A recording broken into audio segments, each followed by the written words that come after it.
Assalamualaikum warahmatullahi wabarakatuh.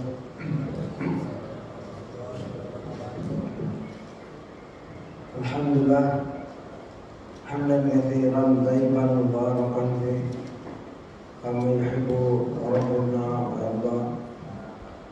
Asyhadu an la ilaha illallah wahdahu la syarika lah. Asyhadu anna Muhammadan abduhu wa rasuluh. Ya ayyuhalladzina amanu taqullaha haqqa tuqatih wa la tamutunna illa wa antum muslimun. Allahumma shalli wa sallim ala nabiyyina Muhammad amma ba'd. Saudara sekalian, kita lanjutkan kajian kita yang ke-58 di kajian berseri, yaitu kitab Sirah Nabawiyah, belajar meraih cinta sejati kepada sang Rasul sallallahu alaihi wasallam.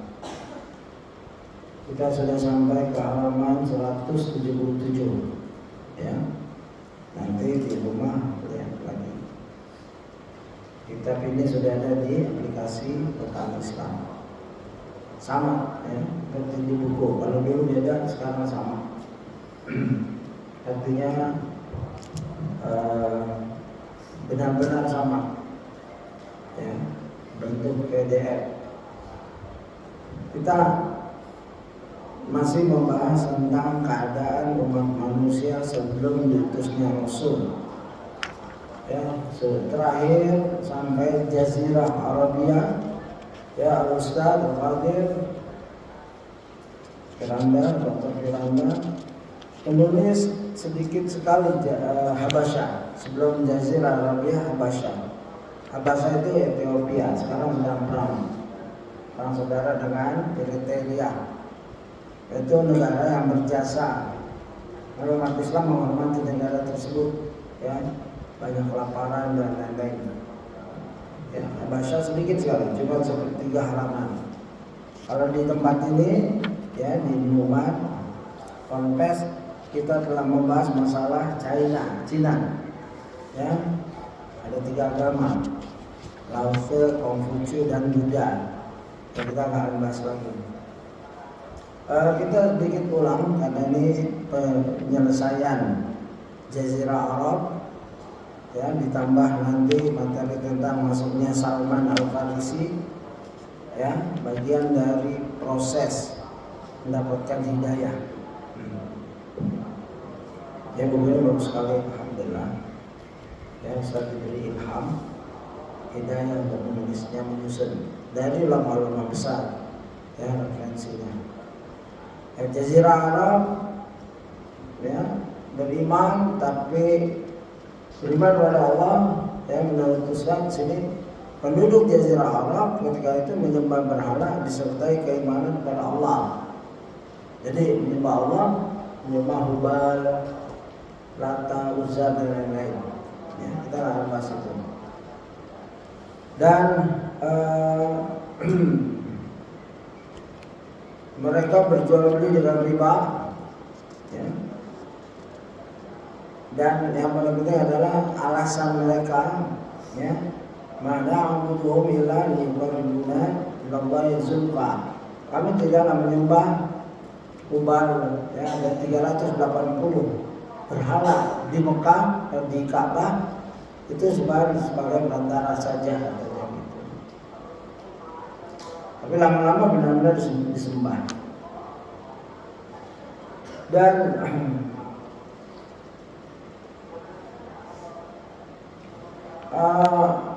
muamalah mereka ribawi, ya, makanya kalau masih ada orang yang bermuamalah ribawi masih terkena bagian dari sifat-sifat jahiliyah, ya. Bukan zaman ini zaman jahiliyah, itu sudah diangkat oleh Allah dengan diutusnya Rasul, ya. Ini umat Nabi Muhammad SAW, ya, gitu. Karena mereka menyatakan innamal bai'u mithlu riba, semuanya jual beli itu sama dengan riba, begitu pendapat mereka, ya. Tapi Allah membantah itu, Allah mengharamkannya, ya.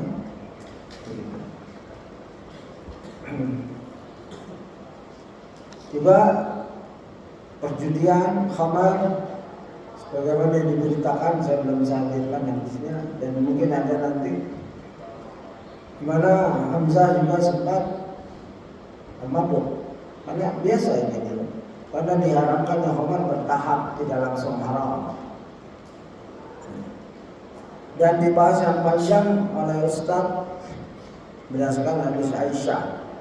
Jenis pernikahan, pelacuran atau keadaan, ya. Di mana pada saat zaman jahiliyah itu ada 3 kebiasaan, yaitu 1 istibdad, 2 berkumpulnya sekelompok lelaki yang jumlahnya tidak melebihi 10 orang untuk menggauli seorang wanita, 3 rumah zina. Ya. Secara ringkas karena sudah dibahas di video yang lalu, nanti silakan lihat kalau ada kesempatan. Di mana istibdad seorang laki ingin mempunyai keturunan yang lebih muda dari dirinya, maka dia begitu istrinya haid, suci dari haid, dia tidak sentuh atau tidak menyetubuhi, dia kirim ke laki-laki yang dia inginkan untuk mendapat keturunan. Setelah diyakinkan istrinya hamil, ini istri ya, istrinya hamil dari pria yang dia inginkan, baru ya hidup seperti suami istri. Ya, ini sungguh rusak, tidak ada kecemburuan. Ya, bagaimana seorang suami bisa mengizinkan wanitanya disetubui oleh laki-laki lain? Na'udzubillah min dzalik. Ini dayus, laki-laki yang seperti ini dayus. Na'udzubillah. Kamu harus berdoa ya, semoga Allah melindungi kita semua dari penyakit seperti itu. Pada saat ya salah seorang sahabat Nabi menyatakan, jika aku melihat istriku bersama laki-laki yang berkhalwat, aku tusuk dengan pedang. Rasulullah, engkau kagum dengan kecemburuan saat? Iya, aku lebih cemburu lagi, dan Allah lebih cemburu lagi. Artinya Allah cemburu jika peraturannya dilanggar, jika manusia menyembah ya padahal Allah yang menciptakan langit dan bumi dan memberi makan, udara, air, tapi mereka menyembah pohon bersama Allah, menyembah gunung, menyembah laut. Itu Allah cemburu. Gitu. Itu laki-laki rusak yang mengirimkan istrinya ke laki-laki lain untuk mendapatkan bibit unggul istilahnya. Wanita itu bukan hewan. 2, berkumpulnya sekelompok lelaki yang jumlahnya tidak melebihi 10 orang untuk menggauli seorang wanita. Ini kita sudah bahas juga. Ya, jadi 9 laki atau 10 orang disetubui, ya, mereka disetubui mungkin bergiliran, ya, jadi seperti suami gitu. Nah, nanti kalau punya anak ditentukan, ya, kalau dia bilang ini anak kamu, walaupun nggak mirip, tetap harus menerima, nggak boleh nolak. 3, rumah-rumah zina, di mana ada dulu rumah-rumah memasang bendera merah. Itu artinya boleh seorang datang menyetubuhinya, ya, rumah pelacur. Na'udzubillah, ya. Nah, Bapak sekalian, ini kita dengar saja apa heran, ya. Jangan sampai kita terjatuh kepada hal-hal seperti ini. Ya, ini kesenangan yang sesaat. Hati-hati, ya. Mungkin nanti di waktu lain, ya, kita ingat dosa-dosa berzina itu. Di dunia ini dirajam atau disebar 2 kali, dirajam sampai mati. Ya, di akhiratnya ya kalau sudah diambilkan ya terserah Allah. Tapi dosa orang zina itu adalah neraka khusus.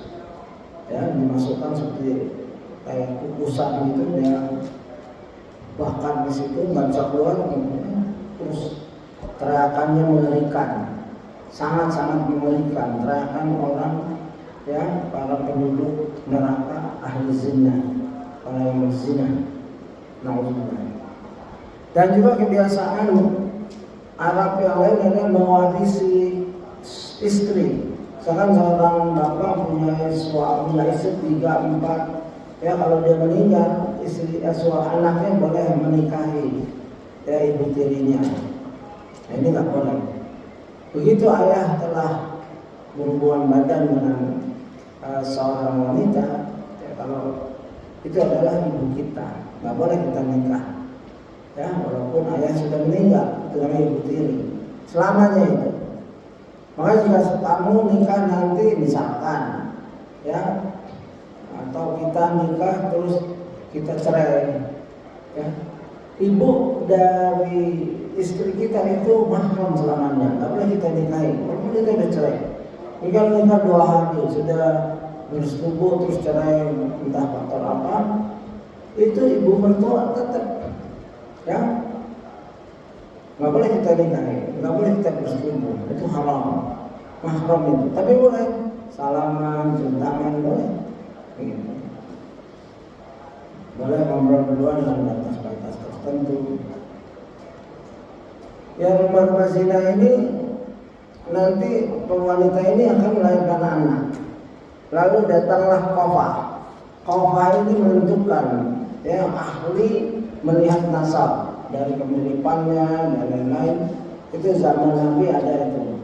Sebagaimana Nabi pernah memanggil ahli melihat nasab antara Zaid dan Usamah. Ya, lalu orang ini melihat kakinya, nah, ini bukan anaknya, karena beda warna kulit dan salah satunya adalah hitam. Ya, atau sebagaimana hadis seorang dicurigai, ya, seorang ayah atau bapak mencurigai kok anaknya warnanya beda. Lalu Rasulullah balikan, bukankah kamu punya hewan ternak, unta atau apa yang kadang-kadang apa biangnya itu hitam, anak-anaknya ada abu-abu, yang makna hadis seperti itu. Oh iya, ya seperti begitulah. Kadang-kadang seorang suami istri turunannya ada orang hitam atau orang putih, nanti anaknya ada yang jadi hitam, putih dan lain-lain. Ini nggak boleh kita curigai, karena memang begitu. Ya, seperti hewan ternak berbeda-beda. Ya, wala tankihuma naka abaukum nisa. Itu dalam surat An-Nisa 22, jangan menikahkan istri-istri ayah-ayah kita. Dan juga seorang nggak boleh menikahi anak 2 orang, kakak adik, kembar, nggak boleh. Kamu menikahi seorang, ya boleh menikah langsung 2, langsung 3 boleh, tapi tidak boleh kakak adik, kembar atau tidak kembar, terus tantenya bikinnya dengan ponakannya disatukan jadi istri kita semua, itu nggak boleh. Ya, wa antajma'u bainal ukhtaini illa ma qad salaf. Jangan kamu gabungkan 2 wanita yaitu saudara, ya, kecuali apa yang telah lalu. Pada salah, ya, salah artinya yang telah lalu. Makanya yang salafi orang-orang yang mengikut yang dahulu, yaitu Rasulullah, sahabat, tabi'in, tabi'in 3, ya, generasi ini. Nah, ini qad salaf. Jadi jangan alergi mendengar kata salaf. Al-Quran menggunakan itu. Ya. Dan zina telah menjadi kebiasaan lumrah di antara bangsa. Gitu. Kita akan bahas secara detail karena sudah di video sebelumnya. Dan juga ada tuan-tuan yang punya budik, yaitu budak-budak, mempekerjakan budak-budaknya untuk mencari uang dengan disewakan, ya, sebulan, 2 bulan, gitu. Nah, ini juga nggak boleh, ya, majikannya istilahnya. Kalau sekarang human traffic, seorang dia tawarkan kerja misalkan Kamboja dan lain-lain, artinya dijual untuk penguasaan seks. Hati-hati, ya, jangan keluar negeri sembarangan. Gitu. Dan juga kebiasaan Jazirah Arab ini dulu sebelum Rasulullah diutus suka membunuh, ya, anak-anak wanita. Padahal Allah berfirman, wala taqtulu awladakum khasyata imlaq. Kalau ini membunuh min khasyata imlaq atau takut karena kelaparan, takut miskin, itu laki perempuan dibunuh. Pokoknya punya anak dibunuh. Yang sekarang ini ada masih kegiatan seperti ini. Alhamdulillah. Ya ada seorang datang memberitakan bahwa dulu dia suami istri ekonominya masih lagi lemah, ya mungkin di PHK atau dia hamil, ya lalu dia diskusi sama suaminya untuk aborsi. Aborsi itu menggugurkan anak yang sudah jadi janin. Ini dosa, itu membunuh namanya.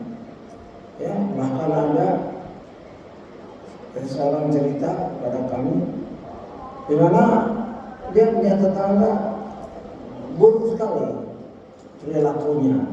Orang laki sering datang, padahal punya suaminya kerja atau pergi, ya laki-laki minta laki berganti-ganti.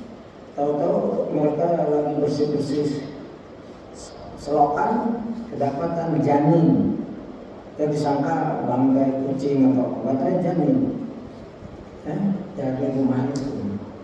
Nah ini sampai sekarang masih ada seperti itu. Hubungan, ya, dan banyak juga ada juga berita-berita di mana anak SMP, SMA atau melahirkan. Dan ada kisah di mana melahirkan secara zina itu kurang, ya, nikmat seorang ibu. Nah, mungkin nggak ada rasa sakit bilang itu atau melahirkan begitu saja. Tapi melahirkan dengan wanita yang kita cintai, kita nikahi dengan sah, itu beda. Dia juga melahirkan, proses melahirkannya juga berat, tegang dan lain-lain. Kalau ini bahkan menyembunyikan anak-anak sekarang. Hati-hati kamu di luar sana nanti, pandai-pandai bergaul, ya. Kalau wanita, adik-adik kamu, adik-adik kamu, kakak-kakak kamu sudah tidak perawan lagi, itu jadi barang yang hina. Apalagi cara yang tidak sah, ya hati-hati. Dan juga kejahilian yang paling yang ada lagi adalah membunuh anak-anak wanita, ya, yang saya telah bawakan di Sunan Darimi, walaupun di sini Munfarid Darimi meriwayatkan sendirian, tapi di takhrijnya dijelaskan isnad hadis ini thiqah. Perawi yang di sini banyak thiqah, tapi tidak ada di kitab-kitab lain. Ya, di mana seorang bercerita pada Rasulullah, dijelaskan ya, bahwa seseorang bercerita pada Rasulullah, dulu zaman jahiliyah aku punya anak wanita, ya, aku sedih tapi lama-lama aku mencintainya, aku jaga sampailah dia dewasa, besar, bisa diajak jalan-jalan, diajak ke padang pasir, lalu mereka berdua menari. Anaknya bertanya, ya dia itu apa ini? Tetap dia sambil nahan nangis menggali. Setelah dalam, anaknya dijawabin masuk ke rumah, terus begitu. Ya. Karena apa? Karena memang ada kebudayaan di mana anak wanita itu hina. Di antaranya penyebabnya adalah peperangan antara dua kelompok A, B. Satu misalkan B kalah, menawan salah satu tawanannya adalah wanita. Lalu wanita ini ditawan di B, ya, padahal anaknya A, kelompok A. Lalu lama-lama wanita ini mencintai, ya, yang musuhnya, lalu nikah. Maka bapaknya anak ini marah, kenapa kamu nikah dengan musuhku? Balik sini, tidak mau, dia udah cinta. Akhirnya bapaknya bersumpah, bapak yang anaknya menikah dengan musuhnya, demi Allah, jika ada wanita lagi, anak wanita lagi akan aku bunuh langsung, begitu. Jadi lagi kebudayaan marah, ya. Karena apa? Digambarkan dalam surat An-Nahl, surat 58, surat 16 ya, ayat 58, 59. Wa idza qusira ahaduhum bil unsa dhalla wajhuhu muswaddan wa huwa kadhim. Kalau diberi kabar pada mereka bahwasanya anaknya perempuan, maka hitam wajahnya, aswadan, ya, menjadi hitam. Dhalla berubah ini, ya. Dhalla muswaddan, ya, dari aswad muswaddan, wa huwa kazim, ya, dan dia marah, begitu. Padahal Allah menggunakan kata busyira. Busyira dari kata basyara, berita gembira, ya, basyiru. Ya, kaum ini Rasulullah sering menggunakan kata-kata absyir, ya, berita gembira. Ini seharusnya berita gembira. Seorang ayah diberi berita gembira lahirnya seorang anak. Tapi kata-kata ini justru menjadi berita dapatnya anak perempuan justru menjadi hitam wajah mereka, ada yang marah, ya, begitu.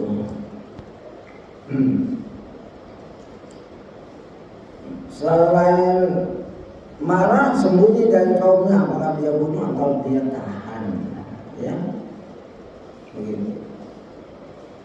Ya tawara minal qaumi min su'i ma busyira bi ayumsikuhu ala hun, ditahan atau dibunuh aja. Itu sudah biasa.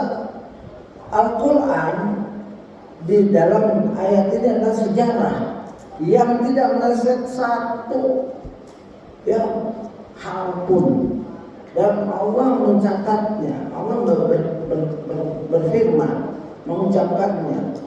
Ya, Allah berfirman dengan huruf dan suara. Itu akidah Ahlussunnah wal Jamaah ala manhaj salafus saleh. Ya, kalau punya kesempatan kaji itu akidah wasitiyahnya dari Ustaz Dr. Firanda. Dengarkan sampai habis.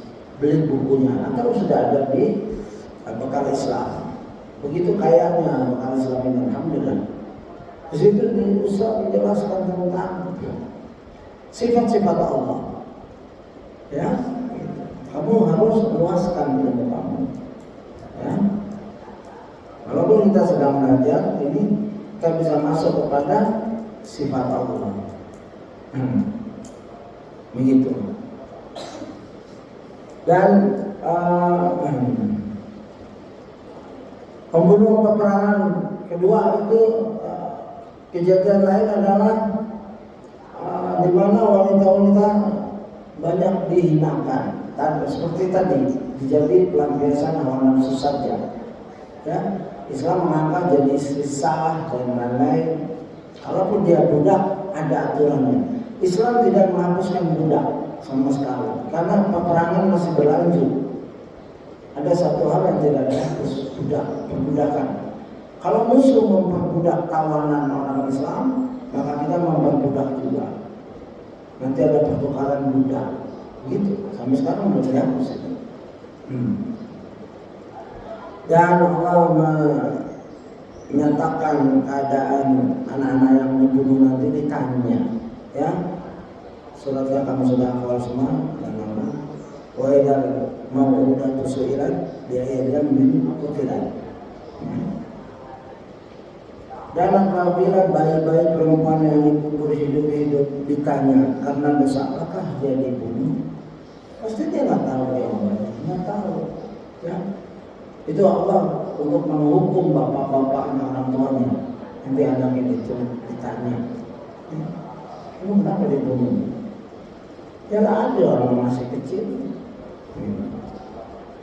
Ya, dalam masalah pembunuhan, kezaliman, semua itu akan dihadapkan. Orang yang dipenggal kepalanya, ya Allah, aku dipenggal kepalaku, ya, sama fulan bin fulan. Orang yang menzalimi kita di dunia ini akan ditampakkan siapa saja perbuatan, ya, kecil, ya, ditampakkan di akhirat nanti, ya, komplit. Misalkan kita dizalimi, terus kita tidak tahu siapa yang menzalimi, siapa yang mencuri barang saya. Ya sudah, tawakal Allah. Boleh kita maafkan, boleh, tapi kalau berulang-ulang, ya Allah perlihatkan dia di akhirat, aku penasaran. Atau di dunia tertangkap, ya hati-hati, ya apa boleh menjadi. Nah, itulah. Kalau tidak tertangkap di dunia, di akhirat nanti ditampakkan. Bagaimana anak ini? Anak ini dibunuh oleh ayah ibunya. Kalau dia akan ditanya, begitu. Perlu dicatat bahwa kebiadaban ini merupakan kebiasaan sebagian orang Arab, bukan semua orang Arab, ya. Perlu dicatat itu. Ada orang-orang yang selalu mengutip hadis, ya, bahwa Umar dulu membunuh anak perempuannya, ya itu nggak benar. Itu hadis-hadis kebanyakan dari kalangan Rafidah Syiah. Nggak boleh kita percaya itu. Umar tidak seperti itu. Umar memang tegas, ya, dalam ucapannya waktu mau hijrah ke Habasyah, hijrah pertama, Umar dialog, ya, waktu beliau baru mau masuk Islam. Kenapa ya Umar kenapa kau hijrah Umar? Ya karena kamu menyiksa kami, ya, tapi tidak membunuh. Itu hadis palsu, begitu Ustaz nyatakan, ya, dalam halaman 175. Dan kita tidak boleh, ya, menceritakan tentang sahabat kecuali dari hadis-hadis yang kita percaya sahih, hasan, dan thiqah dari kalangan Ahlussunnah wal Jamaah. Karena banyak sekali hadis-hadis disusun oleh Rafidah Syiah menghina Aisyah radhiyallahu anha, menghina Utsman, menghina dan lain-lain, Muawiyah, Yazid dan lain-lain radhiyallahu anhum. Ini tidak boleh kita percaya. Jadi silakan kita perlu belajar. Dan Ustaz alhamdulillah Firanda S1-nya hadis di Madinah, S2 akidah, S3 akidah. Dan beliau teliti sekali tentang akidah Asy'ari, ya, dan pendapat bantahan Imam Syekhul Islam terhadap akidah Asy'ari. Ya, detail, benar-benar ilmunya Masya Allah, mumpuni buat kita ini. Ya.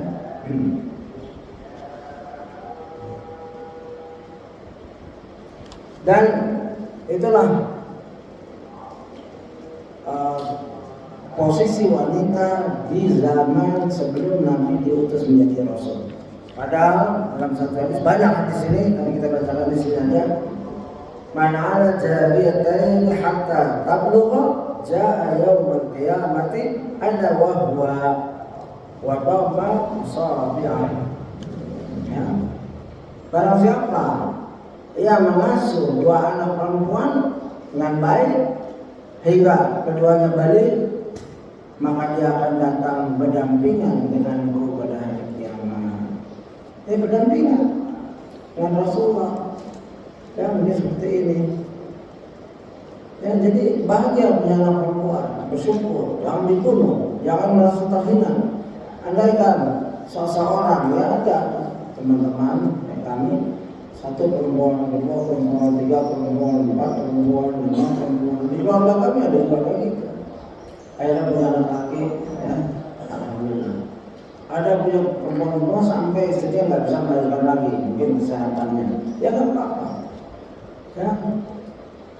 Dan bahkan orang jahili membenci istrinya karena melahirkan perempuan. Emang wanita bisa menentukan laki atau perempuan? Tidak bisa. Ya. Dia juga nggak bisa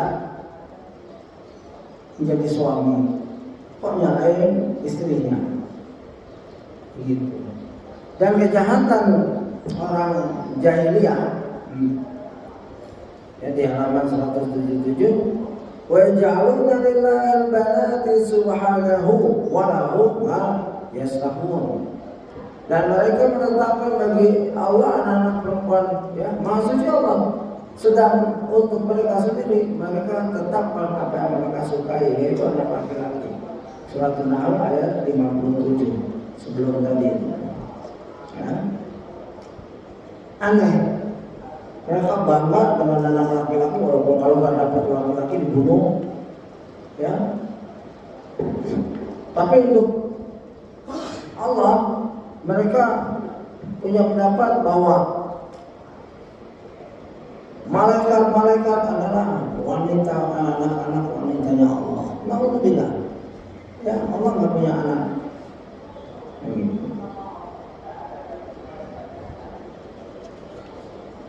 Dan itu. Nah, kita sampai kepada 107. Dan itu semua sudah dibahas di video sebelumnya. Mungkin video 57 ya. Ini 58 mungkin. Karena ini panjang, Ustaz menulis panjang sekali sampai beberapa halaman Jazirah Arabia. Sekarang masuk kepada benar-benar tentang digambarkan. Jadi selain Allah menggambarkan berita ini dan Nabi SAW, juga ada hadis-hadis menjelaskan keadaan kaum jahiliyah. Di antara gambaran kondisi ya, Jazirah Arab sebelum datangnya Islam adalah apa yang diucapkan oleh Ja'far bin Abu Thalib di hadapan Raja Najasyi. Ingat ya, Ja'far adalah saudara Ali bin Abi Thalib dan gugur waktu peperangan ya, perang Uhud kalau nggak salah, Allah Badar atau Uhud. Makanya wafat, terus Rasulullah menghibur keluarganya, masak kamu untuk keluarga Ja'far, dia sedang berkabung ya, masak. Orang lain yang masak, bukan keluarga yang sedang berkabung, masak sehari 2 hari sampai 1000 hari ada. Itu nggak benar ya, nggak ada sebabnya. Walaupun orang kaya ya, karena orang kaya uang, tapi hatinya sedang hancur mungkin dan sedih, disuruh masak lagi. Yang susah sedang sedih disuruh masak, nggak punya uang, ngutang. Ini ada kejadian, ya, bukan menceritakan yang tanpa fakta, sudah banyak yang kejadian. Akhirnya ngutang, pinjam, dikejar-kejar, akhirnya nggak kuat, ya. Karena masak-masakan besar, kalau sedikit nggak ada yang datang. Kalau makanan enak, banyak yang nggak datang. Itu kejadian. Ini kasus Ja'far adalah keluar hukum di mana yang meninggal itu yang dimasakin, bawa air, ya. Misalkan kamu kalau ada tetangga meninggal bawain ya, minuman, air, makanan, bawain, ya. Untuk keluarga itu sedang berkabung yang nggak sempat masak, gitu.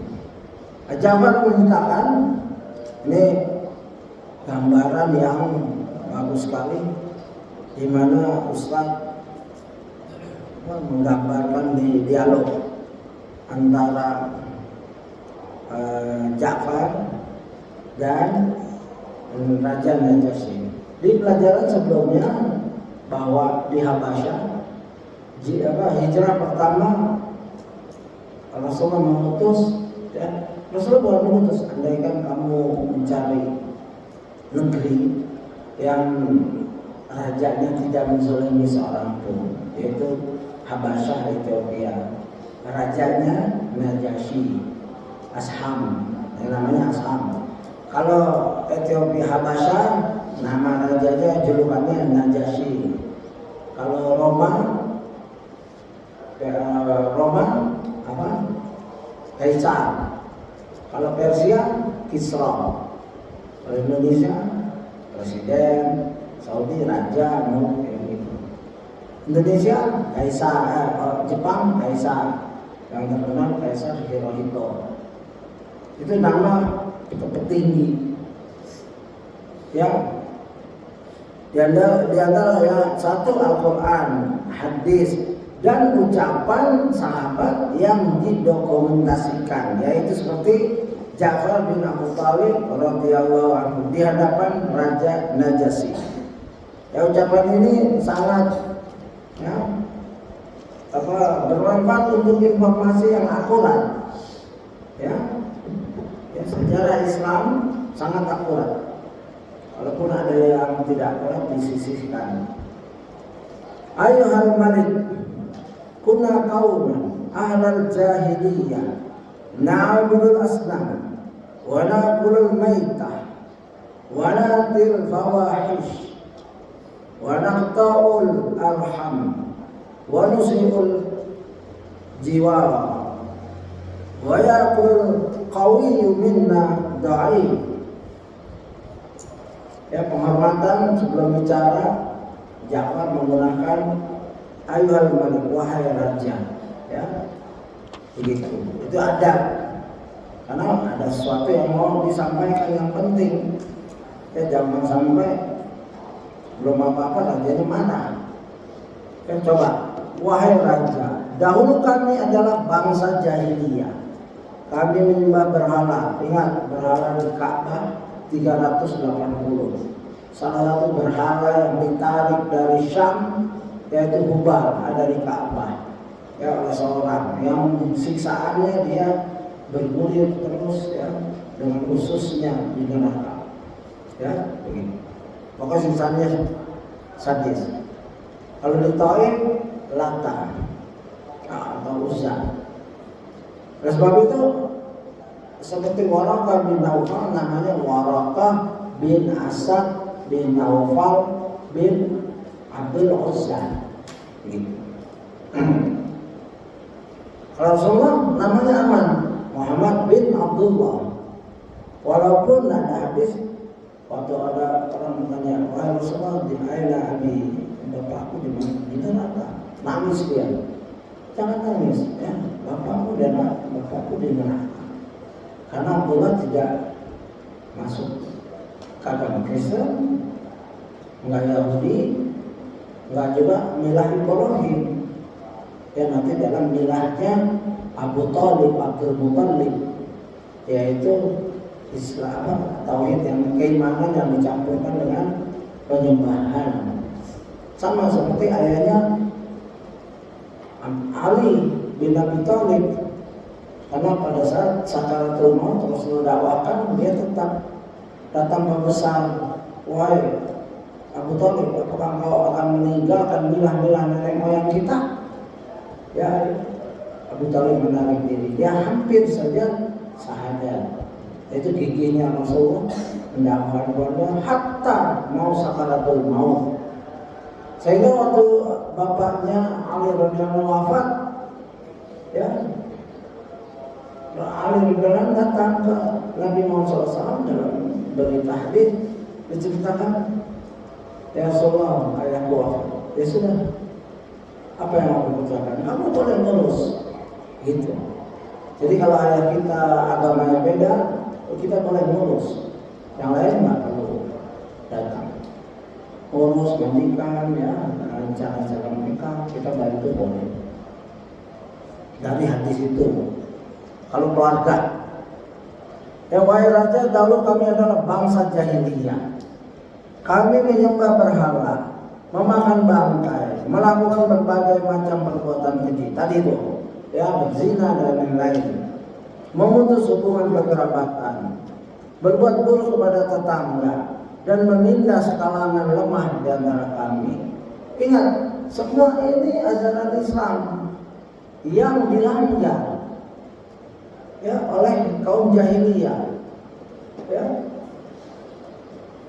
detail sekali. Menyembah berhala itu dosa yang besar.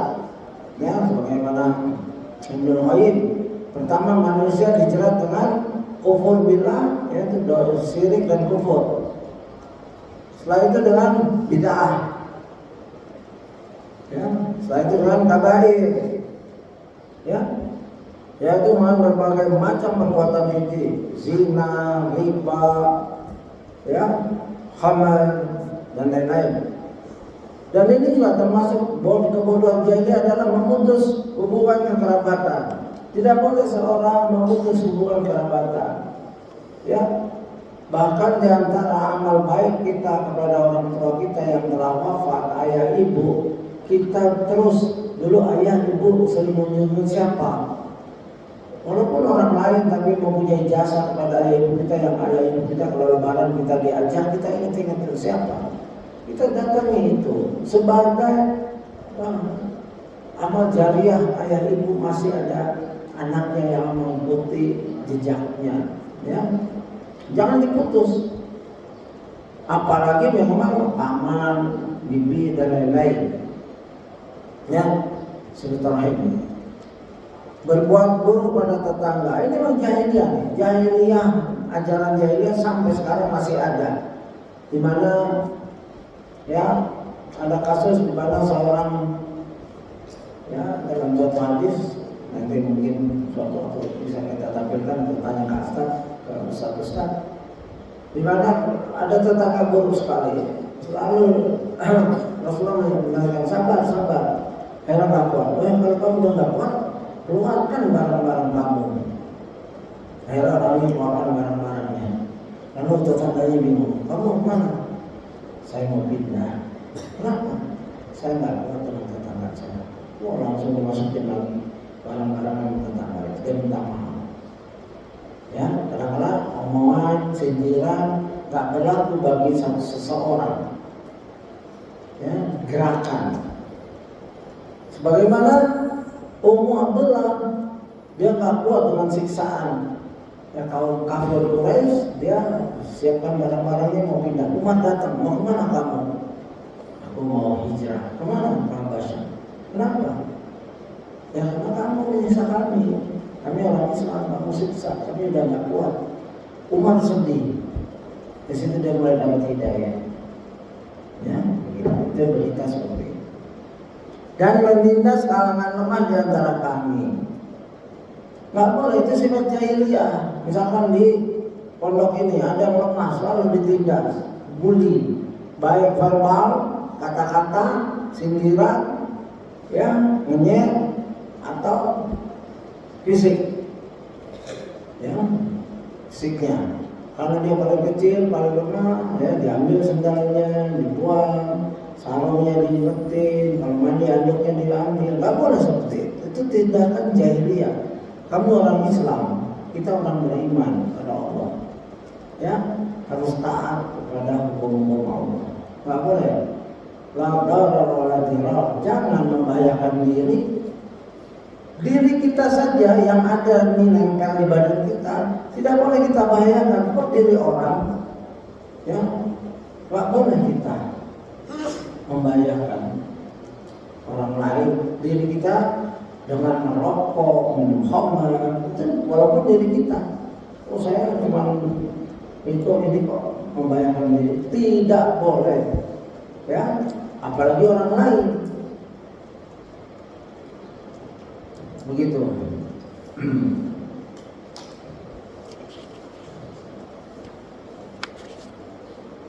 Fakunna ala dzalika hatta ba'asallahu ilaina rasulan minna na'rifu nasabahu wa sidqahu wa amanatahu wa afafah.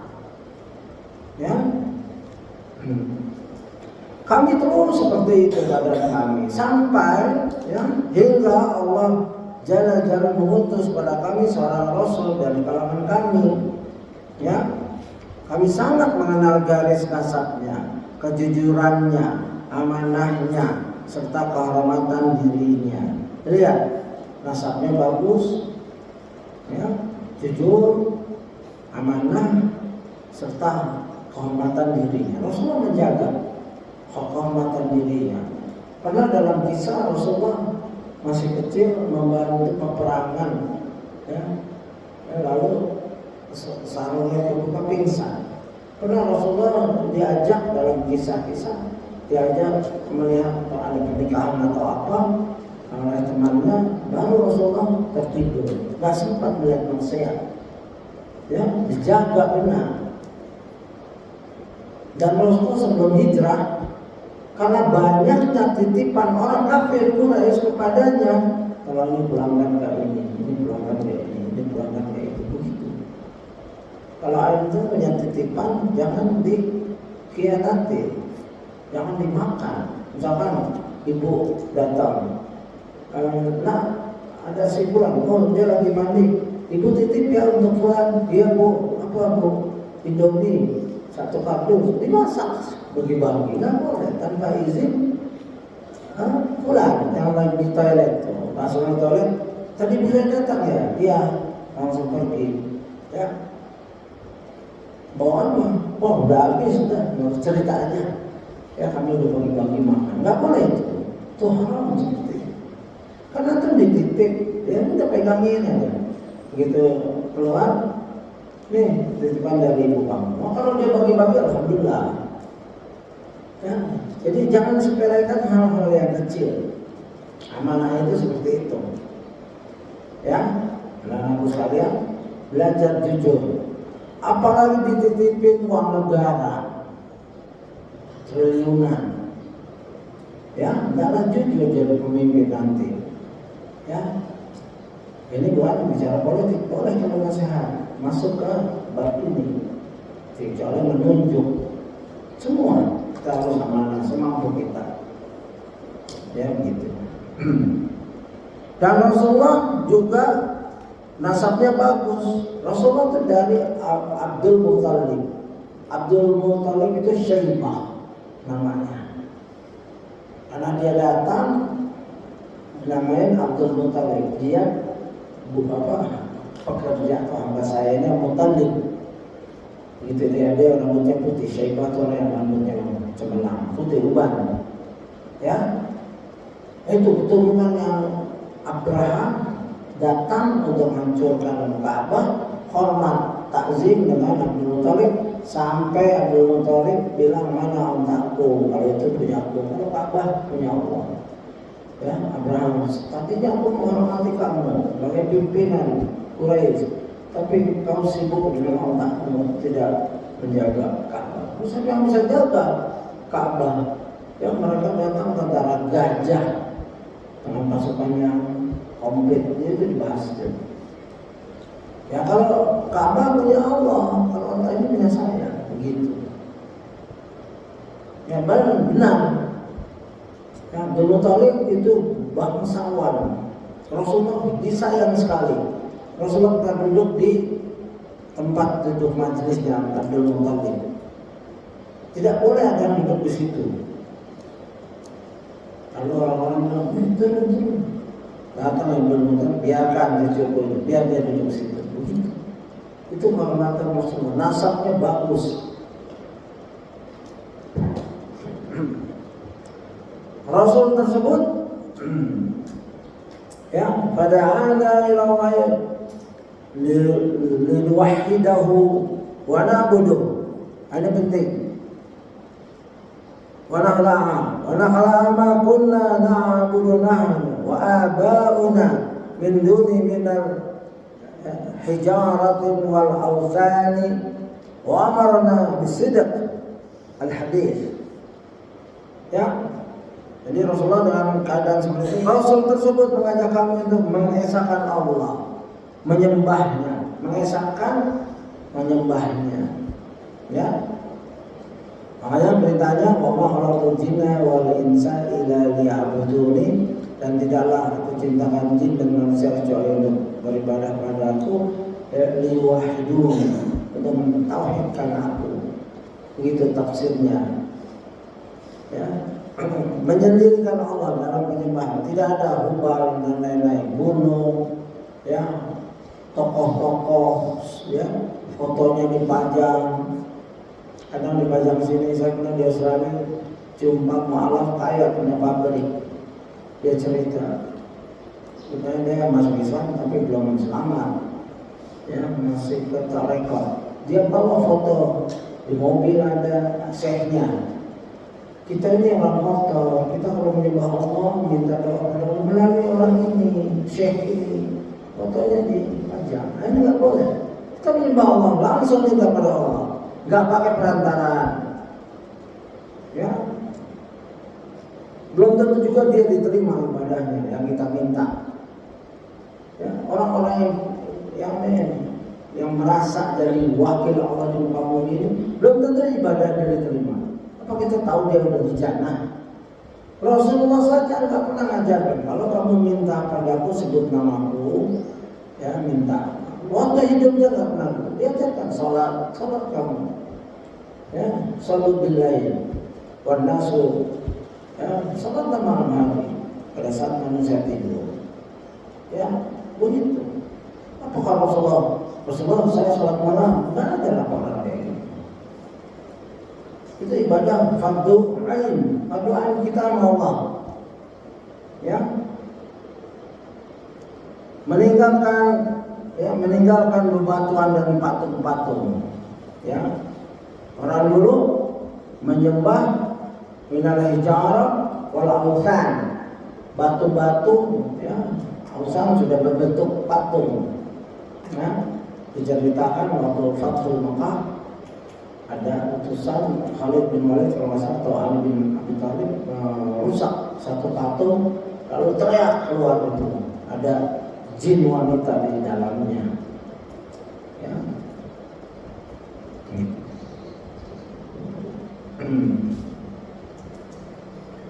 Dan ya, yang patung-patung tersebut, ya, yang sebelumnya kami dan nenek moyang kami sembah selain Allah. Jadi mereka diwarisi sesembahan yang salah. Ya, begitu. Dan kita tidak boleh beribadah sesuai nenek moyang kita, sesuai dengan Quran dan Sunnah. Dan juga sholat, kita harus mengikut Rasul, bukan nenek bapak kita sholat kayak gini, ibu kita sholat kayak gini, terus kita sholat kayak gitu. Ya, pernah ada wali murid di Legoso, di Ciputat, datang mau masukin anaknya sekolah, lalu dia lihat kitab-kitab yang sholatnya, dia baca orang tua itu, lalu bertanya pada seorang ustaz, nanti anak diajarin sholat seperti ini? Iya bu.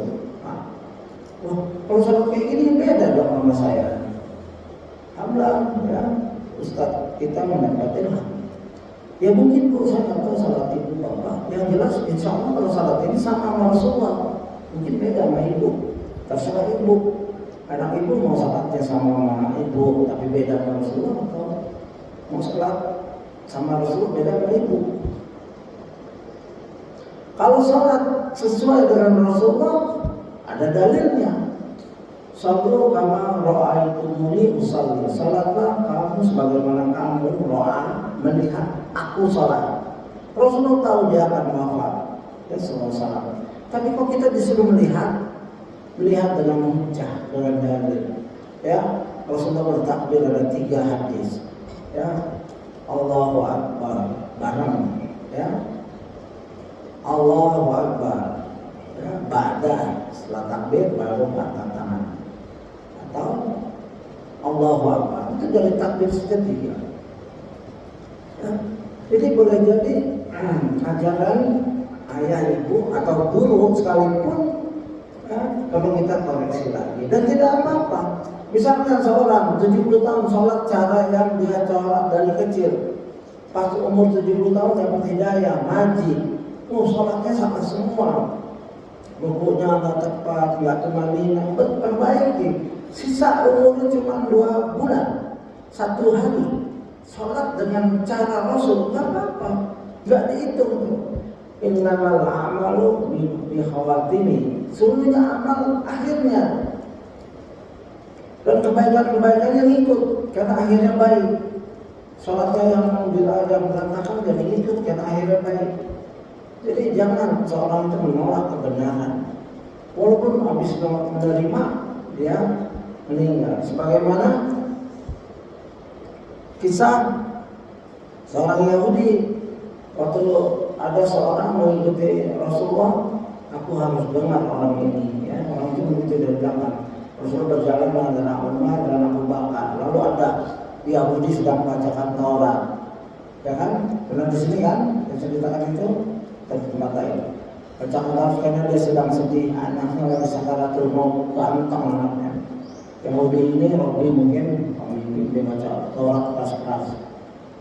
Lalu Rasulullah jumpa, bertanya, wahai fulan, di Taurat kamu ada enggak nama aku disebut dan utusan atau aku diutus? Ya, Yahudi ini karena sibuk baca Taurat, biasanya dia baca Taurat gitu. Ya, sebenarnya ada hilaf dalam menghafal Quran, ada hati-hati jangan tasabbuh bil Yahud kayak gini, jangan. Kalau harus gerak ya ditahan. Kalau gerak juga ya nggak apa-apa. Kalau Yahudi coba lihat dia gini, terus dia bilang tidak. Itu jahatnya Yahudi, menyembunyikan kebenaran. Lalu anaknya yang sedang sakit bangkit. Aku bersumpah, ya wali nafsi biari, aku bersumpah bahwa benar engkau disebutkan namamu dan kapan kamu diutus. Asyhadu an la ilaha illallah wa asyhadu anna Muhammadan wa asyhadu annaka Muhammadan Rasulullah. Langsung meninggal. Ya, nggak pernah sholat, nggak pernah puasa, nggak pernah zakat, nggak pernah salat jihad, nggak pernah baca Quran. Beritanya begitu, baru saat meninggal. Rasulullah bilang, tinggalkan ini saudara ini kami akan urus. Langsung diurus sama Rasulullah jenazahnya. Ya, jadi adik-adik yang umurnya masih muda, semangat, ya, semangat mengumpulkan kebaikan untuk yaumul qiyamah. Karena itu kebahagiaan. Nah ini Ja'far sampai hijrah. Kita nggak boleh hijrah menerima Islam. Ja'far meninggalkan kekayaan, ya, gunung yang dia cintai, ya, Uhud itu ditinggal Uhud Rasul mencintai, maka itu Rasul cinta harus tinggal. Ya, begitu banyak keindahan di Mekah, Rasulullah harus meninggalkan ke Madinah. Ja'far juga harus ke Habasyah, mempertahankan keimanan. Kita ini enggak kan? Paling enggak dari kampung sini, dari sini ke kampung, gitu saja. Bukan hijrah yang harus meninggalkan harta benda. Suhaib al-Rumi meninggalkan harta yang banyak. Dia orang Rumi, orang Romawi, diculik, dijadikan budak di Arab. Ya, padahal dia calon raja atau pangeran, lalu dia jadi budak, lalu mendirikan dirinya, usaha kaya. Begitu hijrah, ditahan sama orang Quraisy. Kami tahu kamu belum miskin. Kalau kamu mau hijrah, tinggalkan harta. Kamu hijrah sana. Dia datang, disambut sama Rasul. Baru dari jauh saja udah ayat turun. Ya, orang yang berjual beli dengan Allah. Yang antaranya aja, lantamu usaha yang tidak akan bangkrut. Kalau kita berjual beli dengan Allah, nggak akan bangkrut. Ya. Pakai kata lan, bahasa Arab itu tidak akan. Ya. Rasul tersebut kami melaksanakan Allah, menyembahnya, meninggalkan bebatuan dan patung-patung yang sebelumnya kami dan nenek moyang kami sembah selain Allah. Selain sholat tadi kepercayaannya, kalau bapak ibu masih percaya Nyi Roro Kidul, pohon ini, terus wali-wali, kamu perbaiki, ya kamu belajar. Itu jasa kamu. Ya, masih suka kedukun, kalau bisnis masih suka ke pesugihan, ini tugas kamu, tugas kita semua. Menasihati dengan baik, dengan lembut, karena itu orang tua kita. Ya.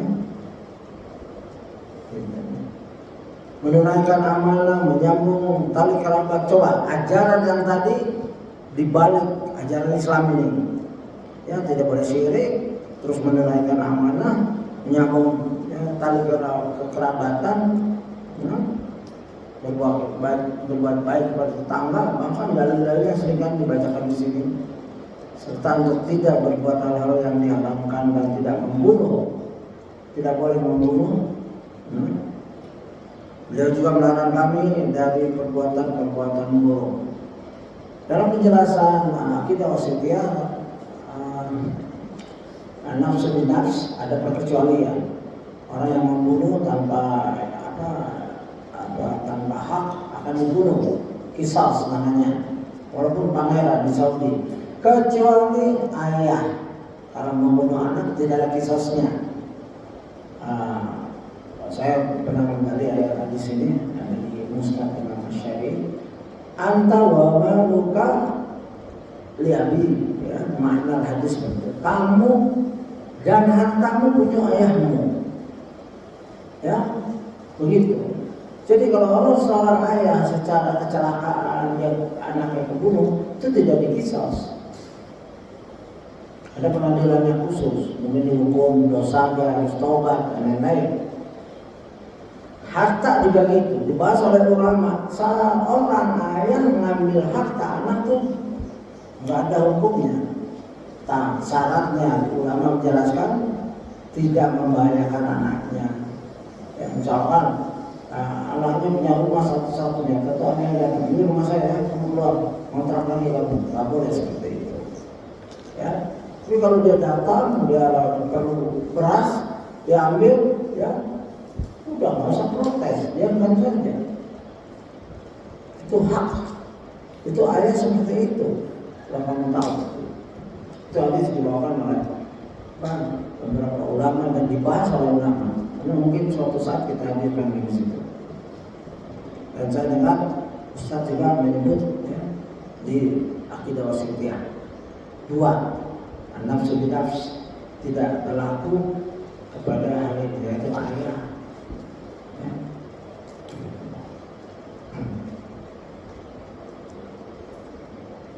Ya sudah 1 jam, ya ada pertanyaan 1, 2 belum habis ya, berarti masih panjang jelasannya.